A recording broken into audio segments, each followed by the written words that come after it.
Assalamualaikum warahmatullahi wabarakatuh. Selamat pagi, selamat siang, selamat sore, dan selamat malam bagi adik-adik maupun saudara-saudara sekalian yang menyaksikan video ini dimanapun Anda berada ya. Jumpa lagi dengan saya pada mata kuliah Hukum Penyelesaian Sengketa Internasional. Kita sekarang sudah memasuki kuliah yang ketujuh ya. Pada kuliah yang sebelumnya kita sudah membahas mengenai metode mediasi ya dalam penyelesaian sengketa internasional. Nah, sekarang kita membahas metode konsiliasi ya, konsiliasi dalam penyelesaian sengketa internasional ya, seperti itu. Nah, kalau kita berbicara mengenai konsiliasi ya, sebenarnya konsiliasi itu pengertian dasarnya ya, atau pengertian sederhananya adalah suatu perdamaian ya. Jadi konsiliasi itu sebuah perdamaian. Tentunya di sini antara dua pihak atau lebih yang bersengketa satu sama lain ya. Jadi misalnya ada kata-kata sudah konsiliasi belum? Nah, itu artinya sudah berdamai belum? Nah, seperti itu. Itu pengertian sederhananya.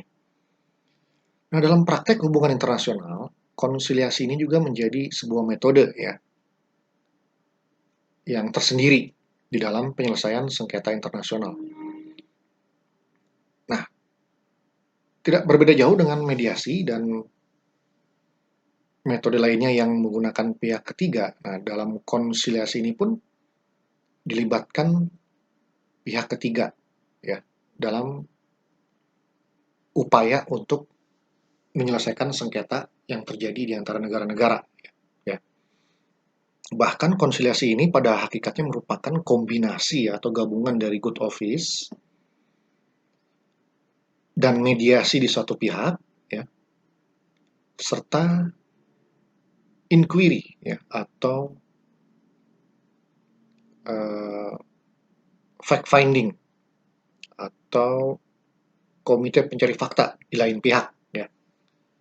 Jadi mohon maaf ya, tadi saya katakan kuliah sebelumnya kita membahas mediasi, keliru ya, itu kuliah yang sebelumnya kita membahas tentang fact finding ya, atau inquiry atau komite pencari fakta. Jadi tuh ya, sebenarnya konsiliasi ini gabungan dari good office dan mediasi ya di satu sisi, dan fact finding ya atau inquiry atau komite pencari fakta di sisi lain ya, seperti itu. Nah, kalau good office itu berarti pihak ketiga itu menekatkan negara yang bersengketa agar mau bertemu dalam suatu perundingan ya. Dan mediasi itu selain pihak ketiga itu mempertemukan negara yang bersengketa dalam perundingan, juga dengan mengajukan usul tertentu ya, untuk mencapai perdamaian dari sengketa yang terjadi, dan komite pencari fakta itu untuk menyelidiki fakta-fakta yang masih kurang jelas ya. Maka dalam praktik yang dinamakan konsiliasi ini prinsipnya adalah apabila kedua belah pihak yang bersengketa itu ya, menyerahkan sengketanya kepada pihak ketiga, di mana pihak ketiga ini melakukan tiga-tiganya tindakan tersebut, baik di good office dan mediasi maupun di komite pencari fakta ya, atau fact finding. Nah, konsiliasi ini gabungan dari tiga metode ya sebenarnya. Gabungan dari good office, mediasi, dan fact finding ya, atau komite pencari fakta. Jadi di dalam konsiliasi itu ada mengandung tiga unsur di dalam good office, mediasi, dan fact finding ya, atau komite pencari fakta. Nah, menurut Institute of International Law ya, melalui the Regulation on the Procedure of International Conciliation, ya,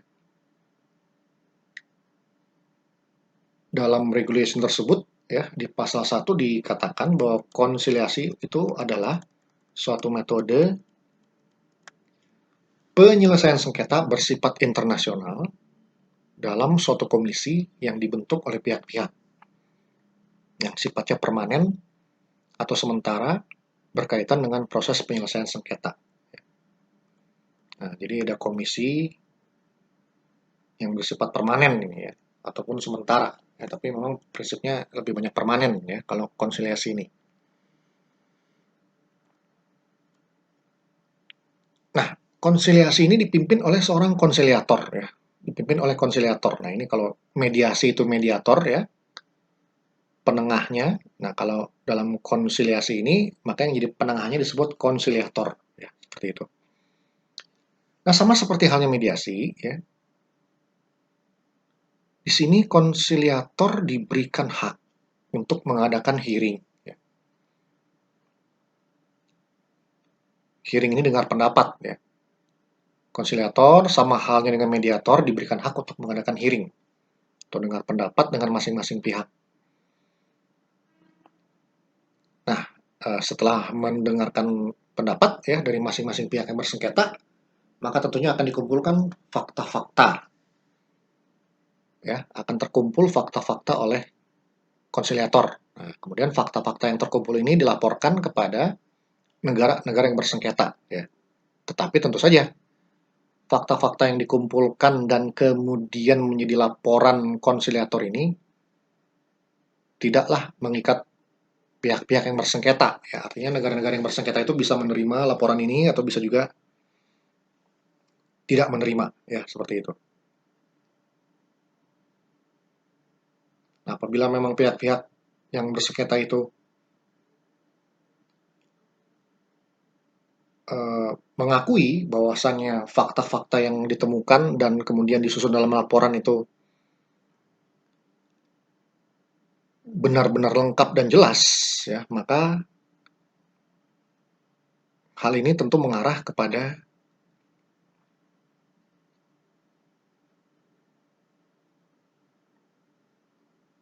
penyelesaian, ya, sengketa yang lebih mudah, ya, antara negara-negara yang bersengketa. Nah, kalau kalau para pihak menerima, ya, laporan yang dibuat oleh konsiliator, maka penyelesaian itu dikatakan selesai secara damai dan terciptalah kembali perdamaian antara pihak-pihak yang bersengketa, ya, seperti itu.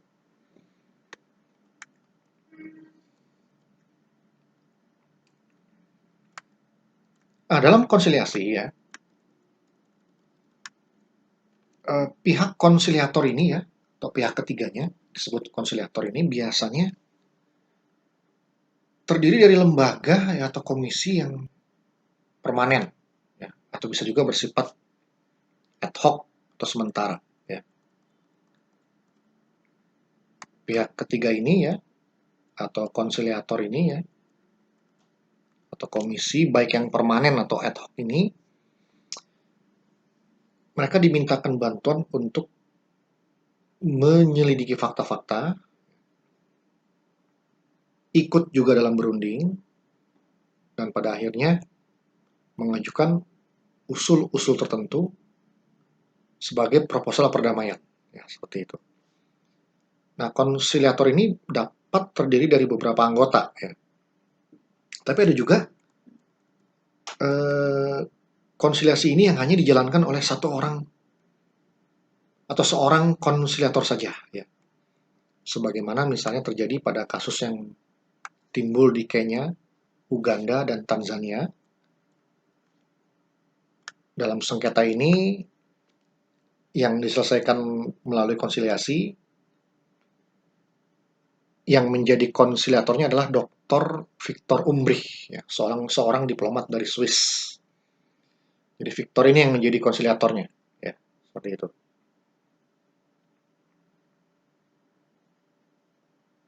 Walaupun pada akhirnya proposal perdamaian Victor Umbrih ini ditolak ya, tidak diterima oleh negara-negara yang bersengketa, tetapi teknik yang dilakukan oleh Umbrih ini merupakan teknik yang menjadi standar sampai sekarang ya.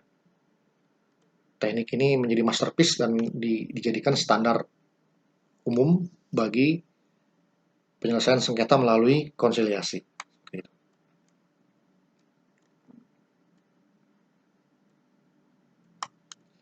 Nah, kemudian konsiliasi juga pernah digunakan pada sengketa antara Norwegia dan Iceland pada tahun 1980. Ya. Dalam menyelesaikan sengketa ini, kedua negara tersebut mendirikan sebuah komisi konsiliasi ya untuk menyelesaikan masalah terkait dengan garis pemisah atas wilayah landas benua atau continental shelf antara Iceland dan Pulau Jan Mayen ya, seperti itu. Kemudian setelah komisi atau konsiliasi ini bekerja, ternyata rekomendasinya berhasil diterima oleh para pihak yang bertikai ya pada tahun 1981 dan berakhirlah sengketa tersebut secara damai ya, seperti itu. Ini contoh salah satu konsiliasi yang berhasil mendamaikan negara-negara yang bersengketa ya, seperti itu. Ya kalau kita flashback lagi ke sejarahnya ya, kita kembali lagi ke Perang Dunia Pertama ya, itu pada zaman terbentuknya Liga Bangsa-Bangsa, memang pernah keluar sebuah resolusi terkait dengan pembentukan konsiliasi ini ya. Waktu itu Liga Bangsa-Bangsa menganjurkan kepada anggota-anggotanya agar mereka menginisiasi sebuah konferensi internasional untuk membentuk perjanjian internasional ya, atau traktat yang mengatur mengenai konsiliasi.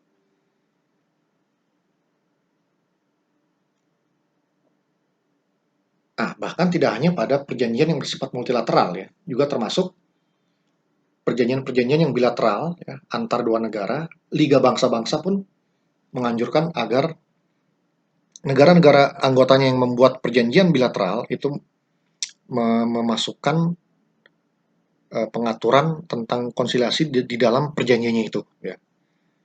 Sehingga dapat dikatakan pada masa itu penggunaan konsiliasi dalam perjanjian bilateral itu merupakan hal yang bersifat umum ya. Itu banyak perjanjian-perjanjian bilateral yang mengadopsi konsiliasi apabila terjadi sengketa ya di dalam pelaksanaan perjanjian tersebut di kemudian hari, seperti itu. Nah, kemudian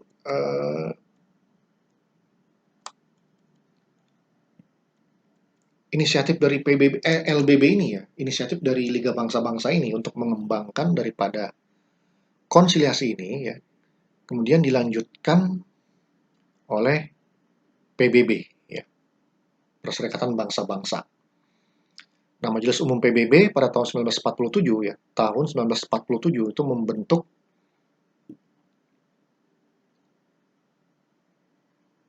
apa yang dinamakan interim komite ya. Ini interim komite ini ya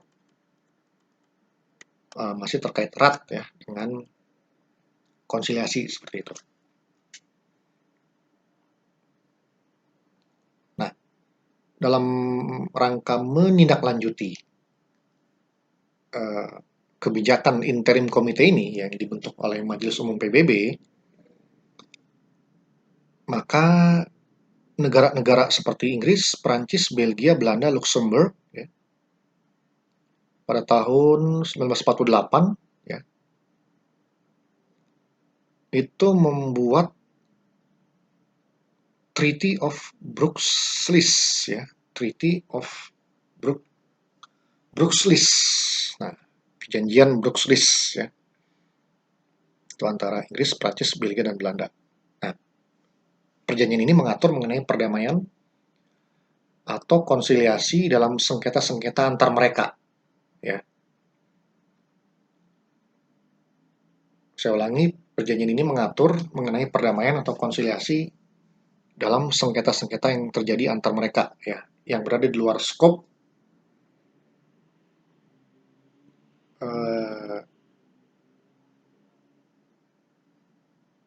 yang berada di luar jangkauan, ya, di luar ruang lingkup kewajiban untuk menyelesaikan sengketa secara hukum, ya, seperti itu. Jadi memang ada beberapa peristiwa-peristiwa atau hal-hal yang tidak diselesaikan melalui pengadilan, ya, atau secara hukum, tapi akan diselesaikan melalui konsiliasi ini, ya, yang diatur dalam Treaty of Bruxelles, ya, atau perjanjian Bruxelles, ini antara berapa negara ini, 5 negara, ya, Inggris, Prancis, Belgia, Belanda, dan Luxembourg. Nah, itu ya perkembangan lebih lanjut daripada konsiliasi. Nah, kemudian juga tahun 1948 antara negara-negara yang berhubungan erat dengan Amerika Serikat, ya,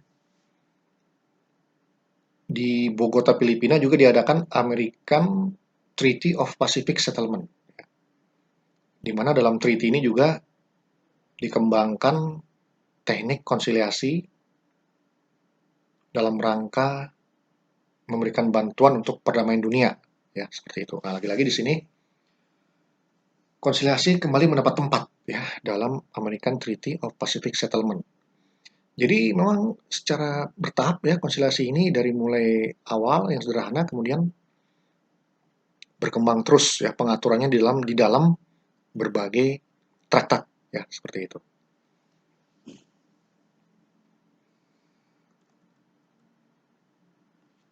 Namun memang harus diakui juga bahwasannya pada saat ini penyelesaian melalui konsiliasi ini cenderung menurun, ya, atau kurang sering dilakukan oleh negara-negara yang bersengketa, ya, seperti itu.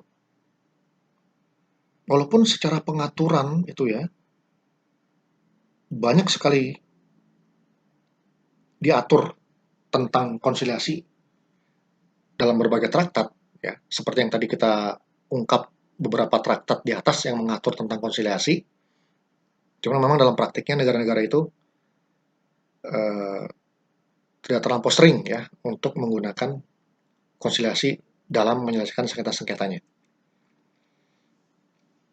Sehingga dalam kaitan ini Oppenheim dan Lauterbach, ya, itu mengatakan bahwa setelah Perang Dunia Pertama itu terdapat ratusan traktat tentang konsiliasi, ya, dan lebih dari 100 kali didirikan panitia perdamaian, tapi ternyata hanya sedikit negara-negara yang menggunakan jasa daripada konsiliasi tersebut, ya, seperti itu.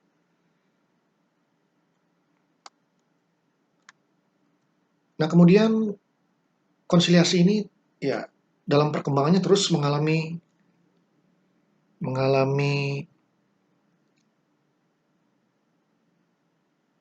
perkembangan lagi, ya, mengalami pertumbuhan lagi dengan dipadukan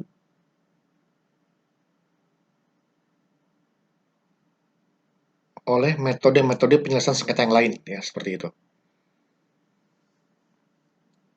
Misalnya dalam Konvensi Wina tahun 1969, ya, tentang hukum perjanjian, ya.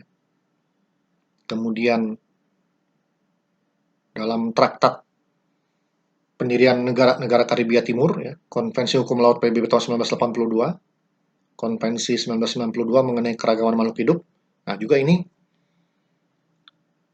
konvensi-konvensi tersebut mengadopsi atau mengakomodir, ya, konsiliasi, ya, sebagai salah satu metode penyelesaian sengketa, tapi ya tidak sebagai metode yang tunggal, ya, melainkan dipadukan juga dengan metode-metode penyelesaian sengketa yang lainnya, seperti itu. Nah, dalam tahun 1987, ya, sebagaimana diatur dalam Protokol Montreal, ya, on substance that depletes the ozone layer, ya, ini juga diakomodir sebuah bentuk konsiliasi, ya. Walaupun mungkin agak berbeda dengan konsiliasi sebagaimana dikenal dalam traktat-traktat yang sebelumnya, ya, seperti itu. Nah, ini bisa kita katakan ya merupakan varian ya, sebuah varian dari konsiliasi yang ada ya.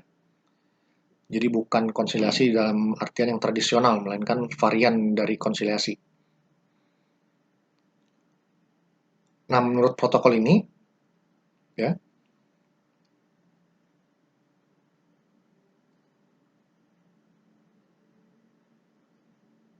dibentuk komite yang terdiri dari 10 peserta protokol yang bertugas mendengar pengaduan dari sekretariat ataupun dari negara anggota yang lain. Ya. Komite berwenang untuk memberikan rekomendasi-rekomendasi dengan tujuan untuk penyelesaian konflik secara damai. Ya, seperti itu. Nah, kemudian juga dalam Konvensi Hukum Laut PBB ya, tahun 1982, di sini terdapat ketentuan yang terkait dengan pendirian kewenangan yurisdiksi daripada komisi konsiliasi ini, ya, seperti itu.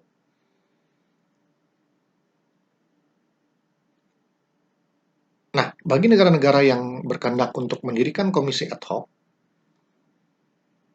komisi konsiliasi yang ad hoc ya, tadi kan sudah kita bahas bahwa komisi konsiliasi itu ada yang ad hoc, ada yang permanen. Nah, untuk yang ad hoc ini, bagi negara-negara yang berkehendak untuk mendirikan komisi ad hoc ini, Majelis Umum telah menyediakan sekelompok aturan yang meliputi semua aspek dari konsiliasi ya, yang disetujui pada tahun 1995 ya, tahun 1995.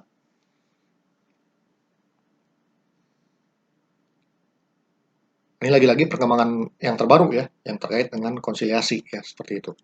Terutama dalam kaitannya dengan komisi konsiliasi yang ad hoc ya, seperti itu. Nah, ini Majelis Umum sudah memfasilitasi dengan menyediakan sekelompok ya, menyediakan seperangkat peraturan lah, seperangkat peraturan yang meliputi semua aspek konsiliasi ya, terutama yang ad hoc ya, yang sementara, bukan yang permanen. Dan ini diterima baik tahun 1995. Kemudian pada perkembangan yang berikutnya lagi ya,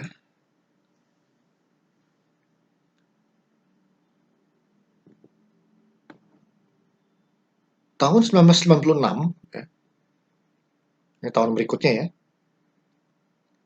arbitrase internasional juga membuat aturan-aturan opsional ya, aturan-aturan yang dapat dipilih ya, maksudnya opsional itu dapat dipilih oleh negara-negara yang hendak menggunakan pengadilan dan menggunakan United Nations Commission on International Trade Law ya, UN-CITRAL ya, mengadopsi aturan-aturan yang terkait dengan konsiliasi dalam hal persengketaan dalam lapangan ekonomi. Nah, ini juga perkembangan baru lagi ya, di mana ketentuan-ketentuan terkait dengan konsiliasi ini diinjeksi ya, ditanamkan ke dalam persengketaan di lapangan ekonomi ya, seperti itu. Tapi lagi-lagi ya, menurut J.G. Merrills ya, walaupun keinginan untuk memasukkan ketentuan mengenai konsiliasi meningkat, tapi jumlah penggunanya masih sedikit. Itulah ya. Jadi memang kalau kita lihat ya, perkembangan pengaturan tentang konsiliasi ini memang sangat agresif ya. Dari zaman LBB sudah menganjurkan diaturnya konsiliasi ini ya dalam traktat-traktat baik multilateral maupun bilateral. Kemudian usaha LBB ini dilanjutkan oleh PBB, kemudian juga konsiliasi ini berkembang terus dalam berbagai traktat ya, seperti traktat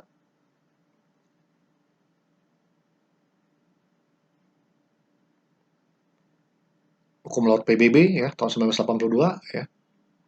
Kemudian Konvensi Hukum Perjanjian ya tahun 1969 dan kemudian berkembang terus aturannya dan bahkan terdapat terobosan-terobosan ya, terdapat varian-varian daripada konsiliasi ini.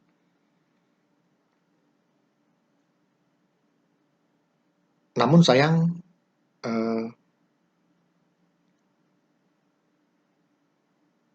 walaupun sudah sangat lengkap pengaturannya ya tentang konsiliasi ini, tetapi penggunanya itu masih minim ya seperti itu.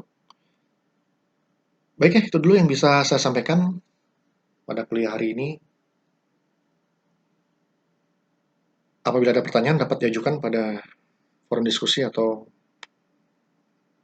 kolom komentar YouTube ya. Demikian, lebih kurangnya mohon maaf. Wassalamualaikum warahmatullahi wabarakatuh.